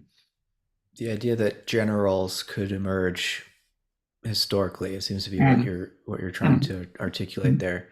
And or just to interject, I Mhm. know it's spoke for ages. I don't think that there's any doubt that they can. Yeah, It's just at what level is that? I don't think Whitehead would agree that they can. Surely that it hmm is a constructivist account. It's not that all general patterns are pre-existent, right? right. Maybe they are. Um, but that's not a constructivism then. Stengers is reading him way wrong. If all of the forms, all of the generals pre-exist, like if the history of the cosmos is just a navigation through a possibility space which is predefined, which I don't think is what Whitehead is saying. No, So I think he is saying that generals can emerge, but that yeah, there needs to be some grounding for that to take place, right?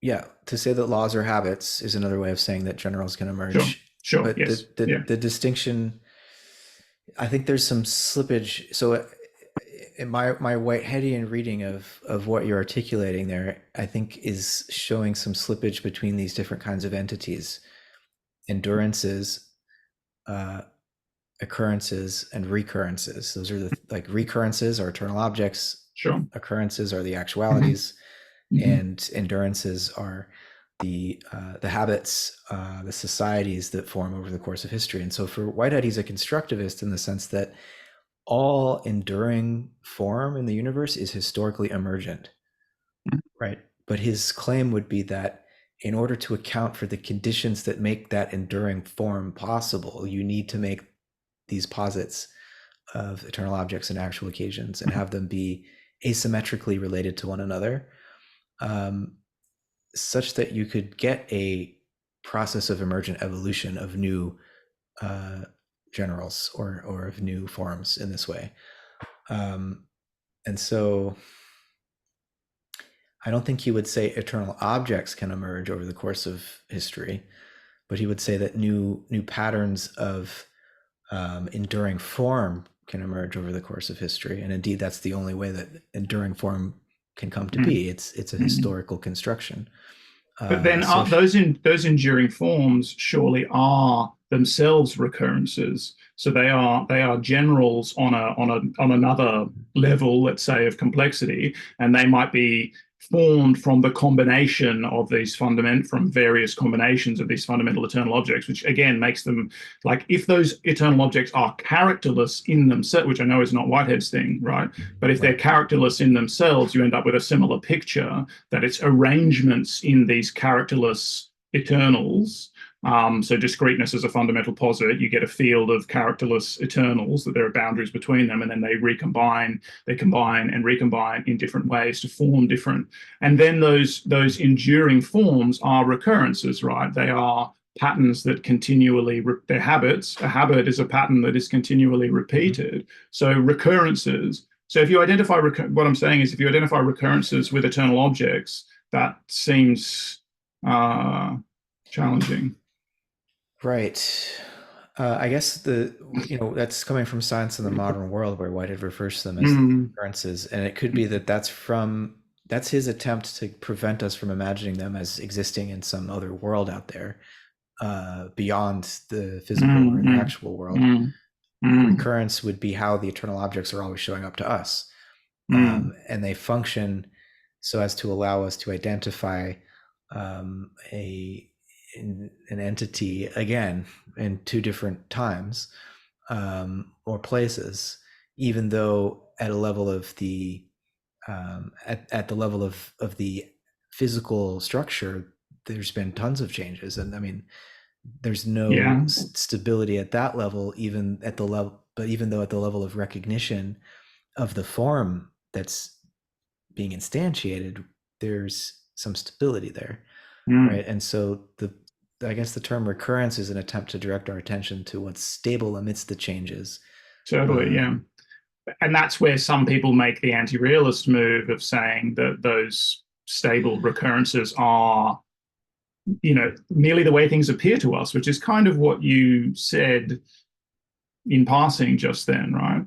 Um, well, yeah, I mean, so there would be there eternal objects. Whitehead says function relationally, which is to say they're the means by which or the medium through which actual occasions uh, experience one another.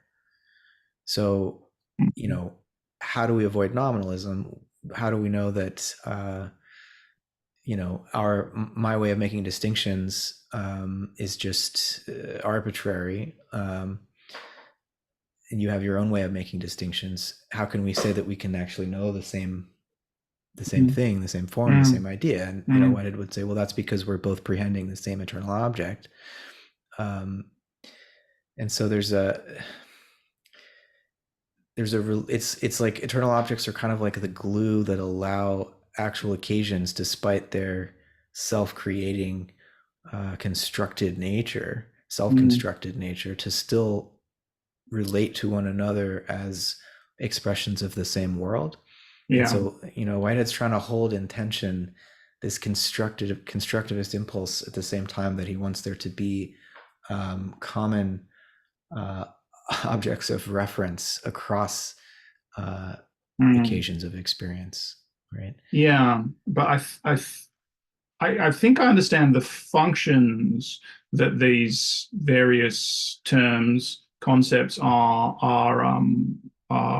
performing, are playing in Whitehead's scheme. I just wonder, and of course the likelihood is that I'm you know not fully grokking them, but I just wonder that it hasn't, in a certain sense, made things too complex, partly as a legacy of trying to deal with certain philosophical problems that maybe we don't have to deal with in those terms. Mm. Because how do we perceive the same structure despite the variations in the way that we make distinctions and things like that? But how is there this? I mean, there's a history of accretion of actual forms, of actual structures, and I mean to make it really, it's sort of like refuting Berkeley by kicking a rock, I suppose. But so it's a little bit, I don't mean to trivialize the whole thing, but it's like, how do we perceive the same functions? Well, because they're actually there, and at the very least, because we are the same we share so much history, you and I,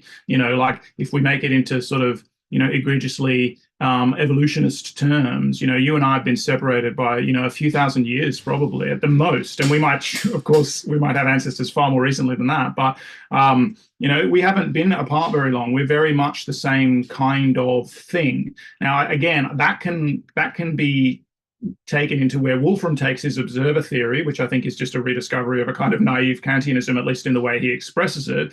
But there's a truth that's being expressed there as well. We perceive the same kinds of Mm-hmm. things because we're the same kinds of organisms, but we're also, we're made of the same kinds of functions. Like we are enduring patterns in the world in the same way that the tree I can see outside here is an enduring pattern in the world, and et cetera, and et cetera.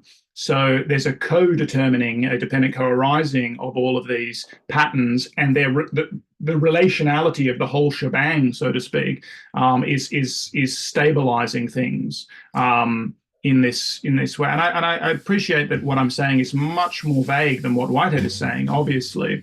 But I think what I'd like to make the attempt at is, to use some of these, to look at what's the ontology that fits best with some of these informational accounts, and then is that in fact Whitehead's ontology, or can we come up with it? Can we come up with an alternate ontology that you know maybe it just renames things, but I don't think so. I think it might be a reorganization of some of the structures of his thought. And I think that you would say, surely, and Whitehead would say that that would be doing justice to his thought in the sense that he thought of it as an incomplete system, Mm-hmm. right? So some Mm-hmm. experimentation. And I get that there's been a bunch of this and people try to do away. I'm not trying to do away with eternal objects or the function that they serve. I'm not, but again, the question, yes, we need a way of dealing with possibility.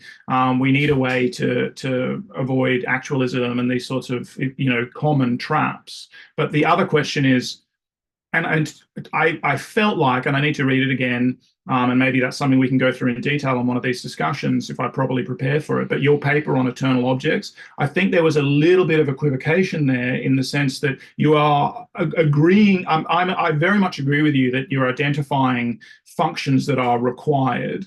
Like we need to deal with the nature of possibility and these sorts of things. But then it sort of seems like you go from that to saying, and Whitehead has that. and so there's an equivocation with what's needed and Whitehead's scheme, and I think those two things can maybe be teased apart. I don't know. Yeah, no, I think there were certain key points in that paper where I had discovered at least an inability to determine whether Whitehead was at odds with himself as Mm, regards the extent to sure. which Yeah. eternal objects Mm, have some independent reality, or a reality independent of the actuality. Um, Very often he says no, absolutely not. But at other times he wants to say that there can be a definiteness mm, to eternal mm, objects independent of any particular actual occasion. And I can go mm, that far with him because there's still God as the sort of universal actuality that would be mm, differentiating the eternal objects. But mm, hearing you talk about Wolfram and the importance of discreteness, I'm starting to wonder here about a possible mapping, because there's the um, uh, polar complement to discreteness might be something like concreteness. And mm, so, right, I'm thinking about mm, actual entities as the concreteness, and then discreteness would become something like the relationship between the actualities and the possibilities, not yet actualized, as it were. And mm, because Whitehead will talk about, and I go into this in the paper, how eternal objects have these necessary internal relationships among themselves, right? mm, Um, that's their relational essence, he calls it. But mm, the eternal objects are externally related to particular actual occasions because it's not a necessary relationship. Different actual occasions can ingress some subset of the infinite eternal objects to characterize their unique experience. And that synthesis of a subset of eternal objects is what gives rise to the novelty of any given concrescence. And so you get this contrast between the internal relations of possibility within itself and the external relation of possibility to actuality. And I wonder if mm. discreteness comes in that, the distinction between actuality and possibility. And what the question that arises for me is there any place for concreteness in Wolfram's account, or is it purely a formalism that lacks uh, Well, I that think that that's what we would be asking, in the sense that we would be, again, in this project, looking at what kind of ontology, what kind of realist ontology could this kind of thing, to the extent that it's a successful research program. And obviously, people doubt that. I mean, people doubt that he's just rediscovering what we already know, doing more than essentially recovering things. From a different formal perspective. But even just that, the fact that it's a different way into the same formalisms perhaps is itself perhaps useful. But then it is, yes, is this a purely virtual thing? And that's the way he talks, to be honest. He'll talk about, so I think one of the things we should do a dedicated session on, perhaps. I mean, we still haven't quite worked out how we're pursuing this project, but if we're pursuing it in terms of selecting particular readings, you can force me to read more Whitehead, for example, but very particular passages, but or particular papers and other forms of media from some of the people, that some of the thinkers that we're looking about investigating under the project. We can have sessions devoted to particular things, and Wolfram's observer theory would be one of those. mm-hmm. Because he really talks about it as a kind of I mean, like I said, it feels to me a little bit like a Hoffman-esque, again, the popular treatment of Hoffman-esque naive Kantianism, for lack of a better way of putting it, Kantian anti-realism or something like that. And I mean, there are many paths to anti-realism as well, right? There are lots of Mm-hmm. traditions that converge on that sort of view, and it's often not, as you were saying earlier, necessarily clear what's even meant by realism or anti-realism. So that's definitely something to continue trying to get more clear on. But yes, it maybe is a purely virtual thing to him, and he looks at coarse graining or computational reducibility as what he says, a product of observers like us. The reason we see the laws that we see, and he'll talk about quantum mechanics, general relativity, and statistical mechanics in these terms. The reason we see the laws that we see, or the patterns of in causation that we see, is because we're observers like us. So we coarse grain the world in particular ways because we're computationally bound, finite systems. We can't perceive. So it's rendered most vivid, and he uses these examples all the time when talking about statistical mechanics, right? So we don't track the movement of all the molecules. We derive a statistical aggregate function like temperature or density or whatever.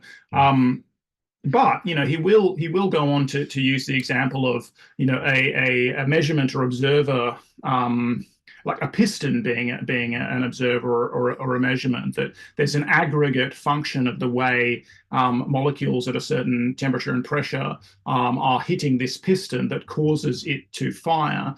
And I mean, that's a kind of window into a constructivist ontology. From it's not just that minds such as the ones we have are coarse graining things in particular ways. These coarse grained functions that we track, like temperature, are actually real generals in a certain sense, right? So this is an account of how generals emerge from these fundamentally much simpler or much more numerous, let's say, patterns of flow and interaction and all of that sort of thing. So I think that there's a way into there, again, trying to build up this constructivist ontology, which makes coarse graining, or the derivation of summary functions, which brings us back to inference in a big way, and maybe the ways we can align that with perhaps both Whitehead's and Peirce's notions of proposition, because Peirce has his own way of dealing with proposition as well. That these summary functions, so to speak, these coarse grained functions, are actually how society, they are like descriptions of societies, basically. They are what complex systems are to some degree. And an organism is and this is what Markov blankets are. An organism is a nested organization. I don't want to say hierarchy because of some of the implications that has, although there's a hierarchical aspect to it, but of summary functions where each level, and again now it becomes hierarchical immediately, but is summarizing the level below it. Yeah, sure. There are all of these levels of inference are occurring, but it's not, again, just that this is some free-floating, thing that an observer uses to interact with the world. I mean, the very fact that it has pragmatic affordances associated with it suggests that the pattern that's being tracked is real. And that's kind of, I take to some, what Peirce is getting at with his pragmatic principle, actually. And obviously he was concerned about the way pragmatism was taken after he, coined that term. Anyway, yeah. So I think that there's an account there of the constructivist nature of coarse graining or summary functions, which might build us back up to like an alternate pathway, almost to eternal objects in a sense, but an alternate pathway to generals, at least. I think I have a sense for what our project might be here after almost 2 hours of just wandering in a lovely way through this jungle of ideas. It seems like physics in the last century or so has become untethered from reality because it rejected metaphysics. The major revolutions of the early 20th century made it such that the classical mechanistic approach that science was born out of in the 17th century couldn't work anymore. But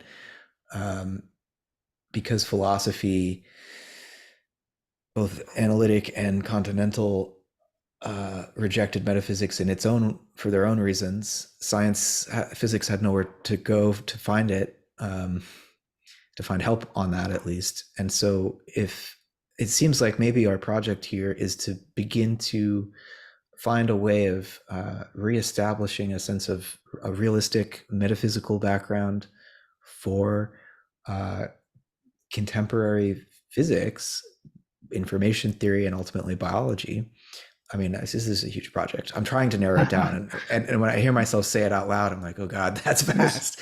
But maybe we don't need to narrow it down because we can spend the rest of our lives working on this together and independently. But what we will need to narrow down is the specific way we chunk up this project, and to understand how each of those chunks relates to this overarching goal, I think. But sorry, continue. The It's beautiful what relevance you're of saying. realism to physical ontology. Like, what do we mean by physical? Even if we can have, something like Wolfram's formalism and these various computational approaches. I mean, I mentioned quantum Bayesianism earlier.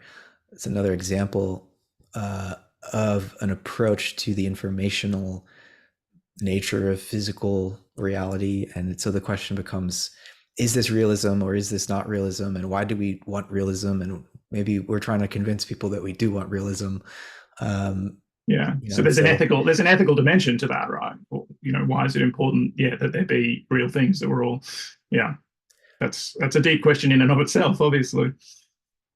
As all of these new technologies of simulation and generation come online, we're losing touch potentially. I mean, the ethical angle here is quite significant because it's becoming possible to truly, for human beings to live in their own reality, or at least imagine that they are, until the power goes out. Or until they walk out in front of traffic or whatever. I mean, was it you who shared that article, right, about the effects of wearing the new Google glasses and stuff on people's perception? And it's a fascinating example of experience dependent plasticity, right? Like if you strange the sensorium, you will start stranging these patterns of inference very rapidly. And then those patterns of inference, which might be incredibly well suited to that augmented reality or whatever term we're using, that you are inhabiting for an extended period of time, might be very deleterious when you change the environment, because all the reference frames change, so what's meaningful information changes all of a sudden, and you can't judge distances or things that are very basic to our survival walking around in a physical world of real things, which will have serious consequences if they, yeah. Yeah, no, just seeing people walking around the cities. I haven't seen it in person yet, but videos of people walking around city streets with the Apple Vision on their heads. Yeah, Apple Vision. Yeah. Stepping on off the curb and like typing in the air and then continuing on. I thought the phone in the face thing was weird enough, but it's going to get weirder, it seems.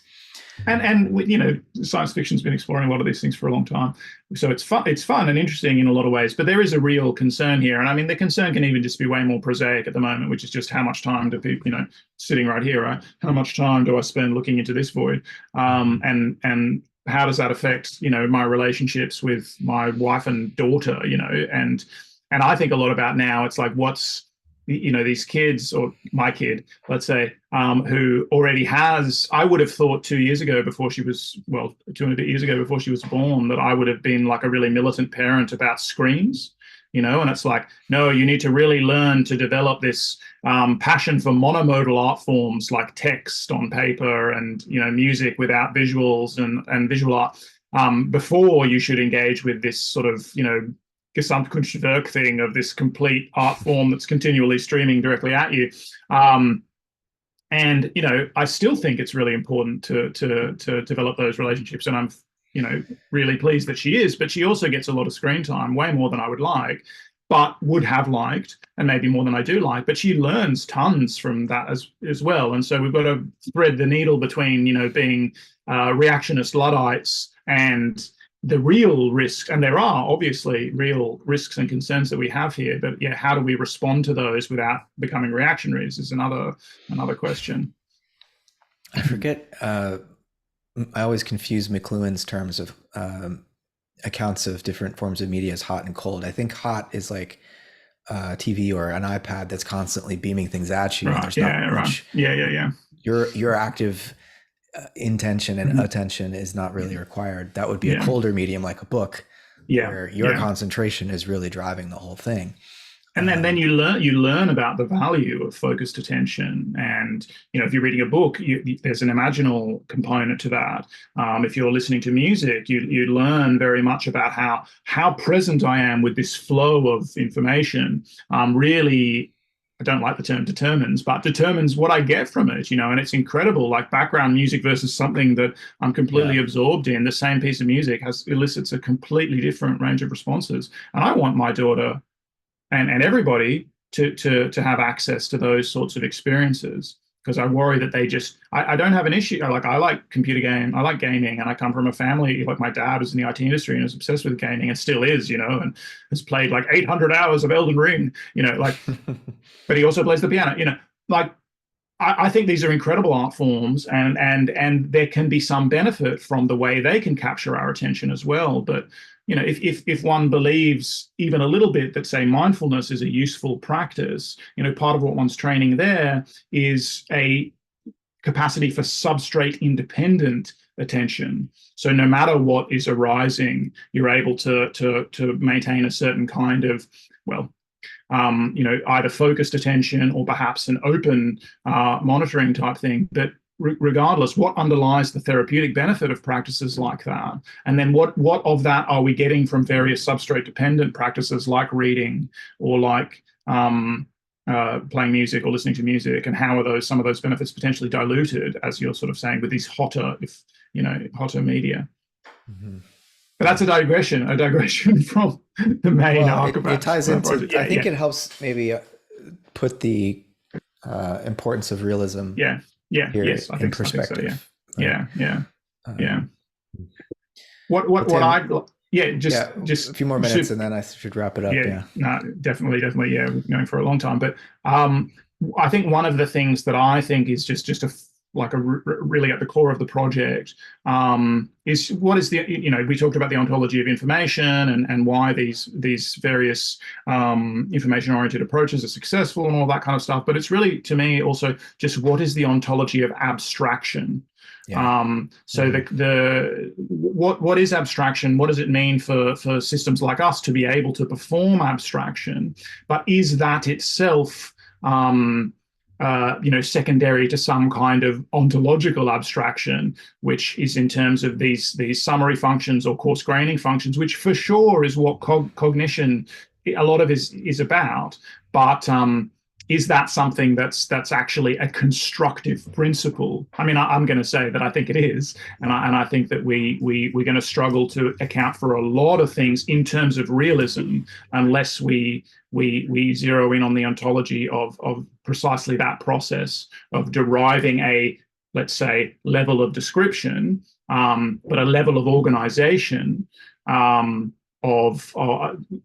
which is a kind of summary function of all of this, much more, not necessarily complex, but maybe information rich, not information rich. That would probably be the wrong way of using information. That would be the neutral way of using information, but noisier even, actually. So the opposite of information rich, entropic, something underneath. And we can get it. And there are lots of, fantastic biological examples which give us straight, access to that kind of thing, just in terms of, there's all this molecular chaos in cells, but there are, ways that is canalized.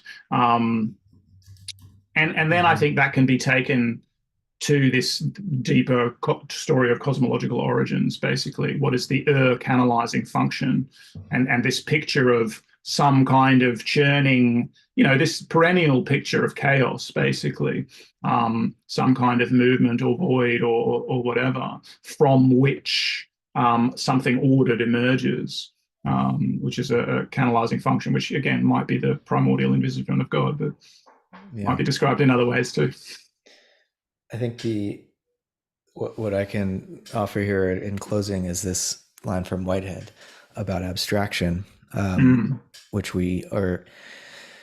I think the common sense sort of anti-realist position increasingly is becoming that human beings introduce abstraction, human language introduces abstraction, whereas Whitehead would say, and this is a quote from his book Symbolism, he says, abstraction expresses nature's mode of interaction and is not merely mental. When it abstracts, thought is merely conforming to nature, or rather, it is exhibiting itself as an element in nature. So, one way of putting it, perhaps. I think we're done, Matt. We just.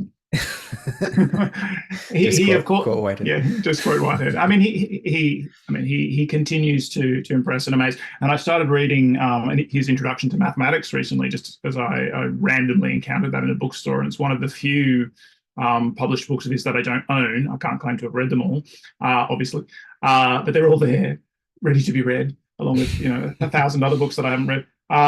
But the first chapter on that is about the power of abstraction, basically, as well. So yeah, no, that's a fantastic quote, perfect quote. Yeah. It's in that book where he says something like civilization advances by increasing the number of functions that it can accomplish without having to think about it. Mm, Um, mm, and so that once we have developed an abstract understanding of something, we can kind of automate it, and it runs in the yeah, background. yeah, yeah, And it it makes our whole technological civilization quite fragile, I think, though, because yeah. none of us know how anything works. No, yeah, yeah, for sure. But I think it's right to say that once we've understood the patterns well enough to summarize them in a relevant way that gives us a grip on them, then we can externalize that summary function to some technology that can, assuming we've correctly tracked some sort of stable function. Yeah, no, I really like that. I mean, maybe symbolism, because it's a fairly short book, is one of the key texts we can also look at in one of these sessions. Yeah. Yeah, I think his theory of perception, which is it's a application of the metaphysics of concrescence to animal perception, um, might be actually a easier sort of touch point, or place to map between Whitehead and the Mhm. free energy principle. So that Cool. might be not a bad idea. Yeah, sounds good. Great, Tim. This was fun. Time flies when you're having Absolutely. fun. I I'm inclined to share this if you're open to it. I Yeah, think it was a absolutely. Yeah, worthwhile. yeah.